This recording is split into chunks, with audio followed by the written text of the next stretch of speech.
So why so much attention today on Matisse?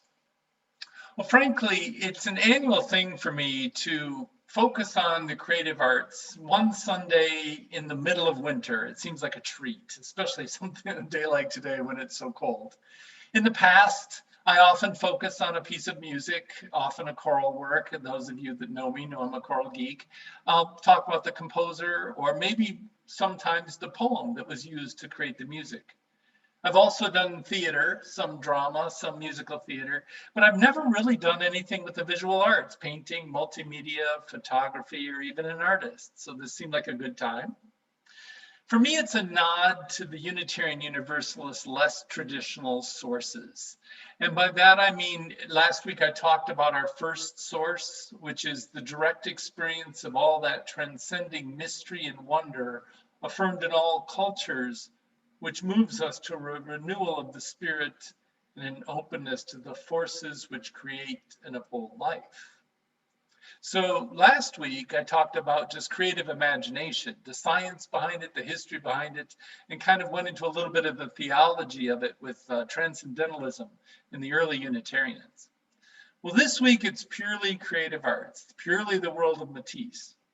And I should let you know that there's some congregations that are talking about bringing to General Assembly, voting on a seventh source that is just the creative arts. And I think I tend to agree with it because I find it as a source of inspiration.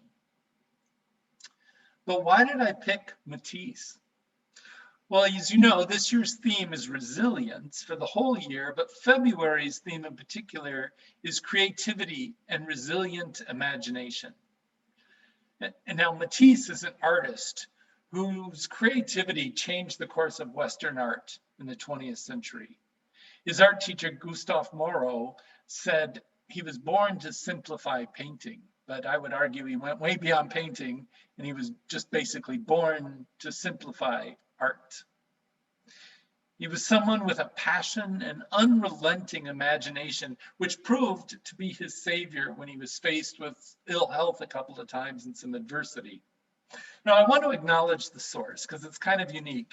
I used one of these books. Those of you that are of a certain generation like me, remember these from the 60s and 70s.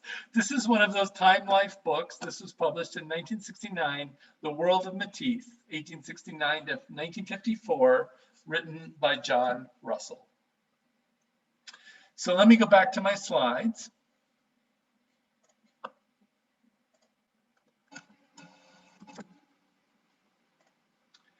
And you got an enormous amount of education on Matisse from that video I showed, but I'm going to highlight a couple of specific details and fill it in a little bit. So you know that he was born in 1869 on New Year's Eve, to be exact. And frankly, in a very unremarkable part of northern France, near the Belgian border. There isn't a lot written about his childhood. He certainly wasn't a childhood prodigy like Mozart or something. He was an average child and student of an affluent family. In fact, the quote about him was this, that it made me laugh. At 16, Matisse was a square-built, strong-jawed schoolboy, going nowhere in particular at a conservative pace. I think that's a very polite and poetic way to say he was boring as all get out. But he lived up to his parents' expectations. They were wealthy enough to send him to law school in Paris, and he went and graduated from law school at the age of 20. And so you can see him here after graduating with his mother at 20. He actually got an entry-level job as a law clerk, which at that time, a law clerk did nothing more than copy legal documents so that clients could have copies of the legal documents, essentially the same thing as a Xerox or copier machine would do today. Pretty dull. But at 22, he got appendicitis and he had a couple months of convalescence. Now, I'm sure he was probably bored out of his mind and driving his mother crazy. And on a whim, she found a box of paints and a set of brushes and a do-it-yourself handbook of painting. I love to conjure up the idea that he had a paint by number set, right? And so he tried it out, as you heard. Now, Matisse is probably the least likely type of person to have a mystical experience, sort of like our first source of wonder and awe. But basically, that's exactly what happened, and it took over his life. His quote is, "Henceforth, I did not lead my life, it led me." And it sure did, on a very creative journey. Again, Gustave Moreau, his art teacher with the little dapper hat and outfit on in the other picture, was his first real serious art teacher. And he was known to be the first of great modern art teachers. Now, at the time, his colleagues at the art school, their mission was to teach students the way to do art. And it was very strict and very structured, very classic. But Moreau had a different idea. He said that the philosophy for my students is to set the student free to be themselves. And he sure did. And he produced two very famous artists. One was Matisse and one was Rouault. Now, Matisse was classically trained. He had to copy all the masterworks and understand how they approached art. But he was very influenced by what was going on in Paris at the time. French Impressionism had kind of hit its heyday and was moving on, but he was very influenced by Claude Monet, Degas, Seurat, and Toulouse-Lautrec. And you can see all of these kind of Impressionist paintings with all their detail, but yet emoting some emotion. It was like a camera snapshot at the time, but it added color and it added the emotion that was felt at the time. But then post-impressionism came along, and the idea was to the artist to give more of an influence in what they saw. You heard that he was very influenced by Cézanne. There's another of his paintings down in the lower left-hand corner, but there are others on the page, Van Gogh, Rouault, and then Gauguin, with a lot of bright colors and less distinctive features, was really where this was going at the time. So these are the types of folks that influenced him. Well, let's talk about his artistic development. You saw this painting earlier, the Brenton Serving Girl. It was his nod to classicism, a lot of detail, very clean, very, very muted.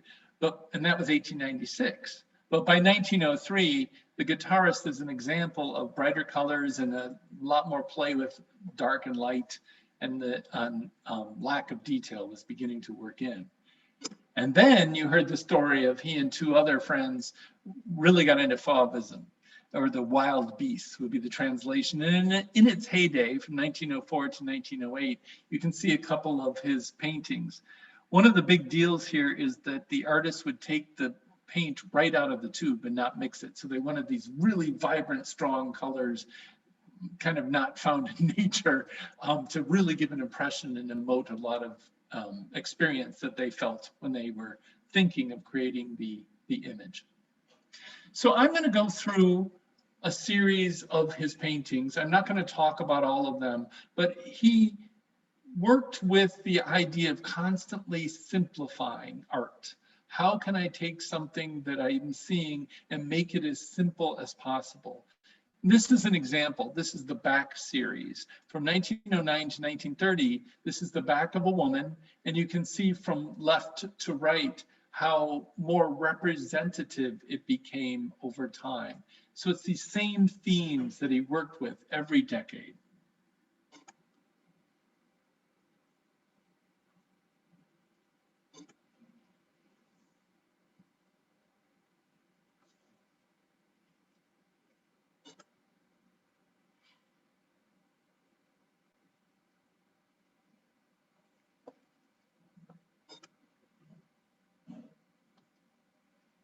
And I'll make a note here, Persephone on the right in 1944 is a charcoal sketch, because at that point he could no longer paint.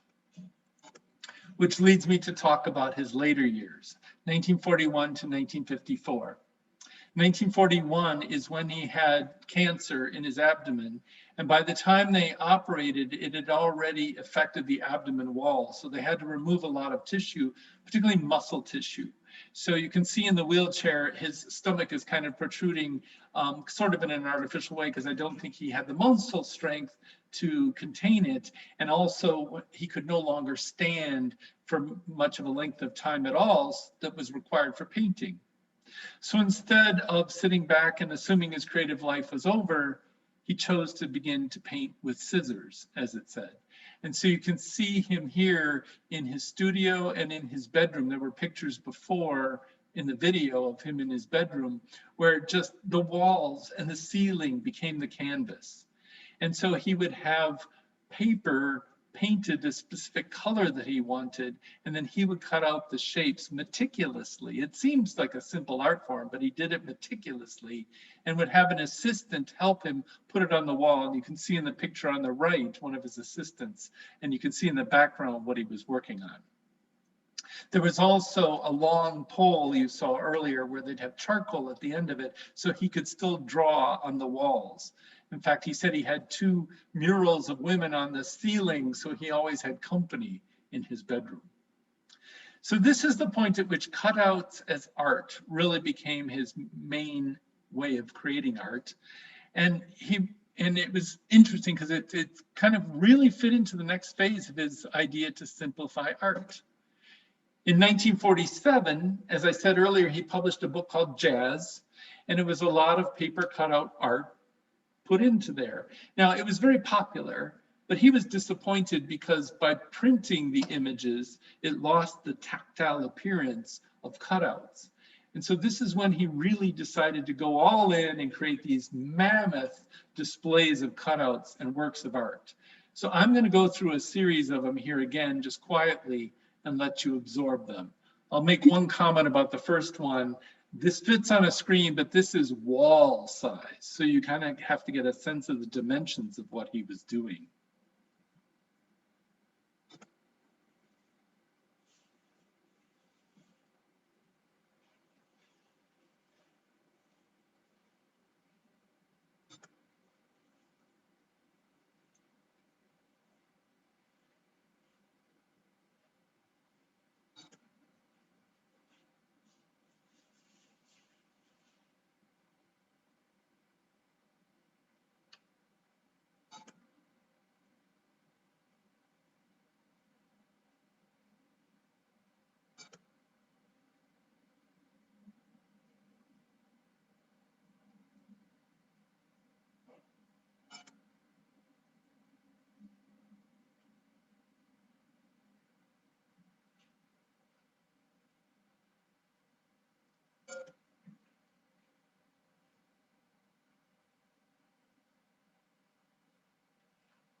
I love this one in particular because I'm a swimmer. It's called the swimming pool. And so you get this sense of being sort of at the surface of the water or underneath, and the images of divers and swimmers going by you. Look at the mammoth scale of this. And this one. These glorious, beautiful, colorful works of art, all from paper cutouts. And I also want to talk a little bit about the chapel in Vence, France, that was referred to in the other video. It's the Rosary Chapel. The Dominican nuns that helped nurse him back to health over 2 years had an order there and had a chapel. And Sister Jacques, pictured here, was also not only took care of him, but also was a budding artist and came to him for advice on a stained glass window idea that she had for the new chapel they were building because the old one had burnt down. Well, when Matisse found out about this project, he got very excited and thought of it as a way to give back to the Dominican order. So he took on the whole project, designed the whole building and all the windows and art that went in it, and then paid for it himself, a very generous gift. And so I will once again stop talking and let you take in some of the images of the chapel and the vestments that he created to be used in the chapel.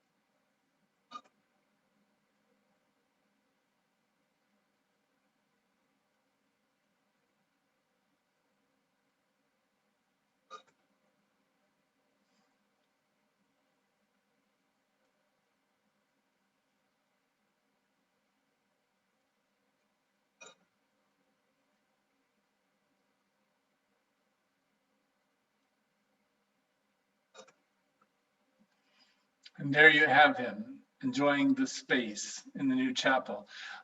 He described it as, you'll notice that it's very white, and he described it as sort of a canvas. The light coming through the stained glass windows with all of his art would color the canvas of all this white inside. It's a wonderful work of art.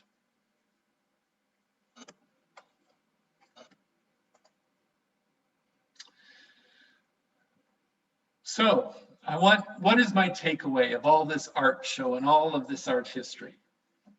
Well, there's 2 points I really want to make. One is that how accessible his art is and he is and his creative side is, and then a little bit about his spirituality. So Matisse started out life, frankly, in a place not too dissimilar from Northeast Wisconsin, in my opinion. It's a mostly flat countryside filled with farms. There they grow turnips. Here we have cows and corn and soybeans, right? And the people there, the culture is pretty reserved, a really reserved demeanor, very practical people, not given to much extravagance or a lot of emotion. Kind of sounds like Wisconsinites, except for when there's a Packer game, right?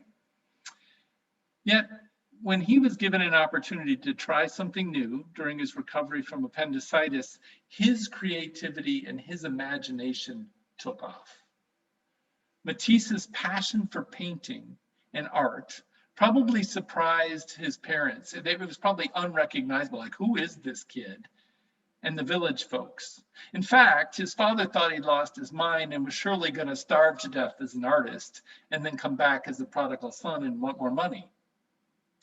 Yet he persevered and finally got into art school at 26. He kept trying for 4 years. And in the meantime, with this boring law clerk job, it said that he would often, he was kind of paid by the page, and the clients wanted thick documents so they felt like they're getting their money's worth. So you'd often pad it with poems and drawings that were buried inside of these documents that he was copying over. Thought that was very creative.